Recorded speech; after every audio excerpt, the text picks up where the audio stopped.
Today we are going to start painting some of the plastic. We'll be starting with a Krylon Fusion to get our color, and then we're going to use a automotive high gloss clear on all of them so that it will hold up to the kind of wear that bathrooms take.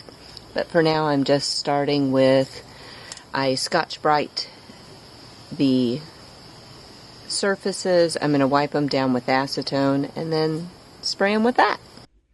Alright, I've got the base coat on all of these. Once we get an automotive clear on them, they will be ready to go back into the camper once we have cabinets built.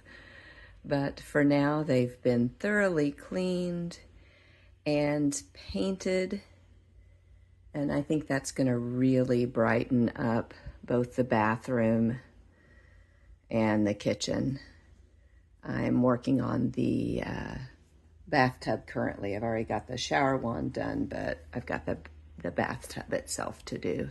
It's got a couple of layers still to go, and all of the vents, but that's where I am in painting.